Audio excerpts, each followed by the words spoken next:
धाड़ेलन के हमले में शहीद थियल SHO गेमड़ो साहब ॾिनो नारे जो सिपाही असगर मंगीअ खे सवें आलिन अखियुनि सां सुल्तानपुर ऐं मोहम्मदपुर अलग अलग कब्रिस्ताननि में मिट्टीअ मां हवाले कयो वियो, जॾहिं त ज़ख़्मी एहलकार हक़नवाज़ आरबाणी पनुआकिल CMH अस्पताल में दाख़िल थियल आहे। शहीद SHO साहब ॾिनो नारे जो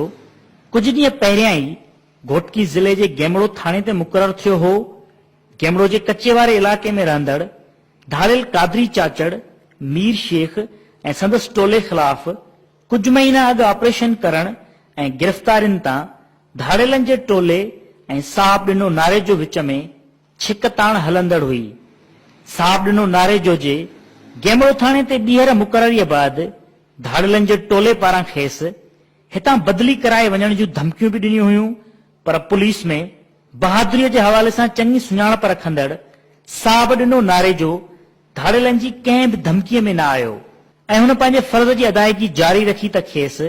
अंगारी ऐं अरबा जी विच वारी राति देर सां गेमड़ो थाणे जी हद में पंजगुले वटि धाड़ेलनि पुलिस जी मोबाइल ते हमलो करे खेसि शहीद करे छॾियो ऐं साणसि पुलिस मोबाइल जो ड्राइवर असगर मंगी बि शहीद थियो ऐं हिकु अहलकार ज़ख़्मी थी पियो।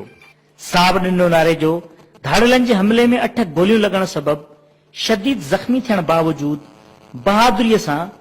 वायरलेस ते पंहिंजे साथियुनि समेत धाड़ेलनि तां ज़ख़्मी थियण जो पैगाम हलायो, जंहिं बैदि संदसि मदद में वधीक पुलिस पहुती ऐं खेनि वाक़े वारे हंध तां खणी अस्पताल पहुचायो वियो, पर हू बची न सघियो। ज़ख़्मी थियण वारे हंध खां वठी अस्पताल ताईं साहब ॾिनो नारे जो कलमो पढ़ंदो रहियो। साहब ॾिनो ऐं संदसि साथीअ जे क़त्ल ऐं ज़ख़्मी करण जो केस धाड़ेल कादरी चाचड़ अली गौर समेत 16 ॼणनि ख़िलाफ़ दाख़िल कयो वियो आहे ऐं संदनि ख़िलाफ़ पुलिस तरफ़ां भरपूर कार्रवाई शुरू कई वई आहे। कैमरामैन सईद भयो सां गॾु जान मोहम्मद महर, KTN न्यूज़, सखर।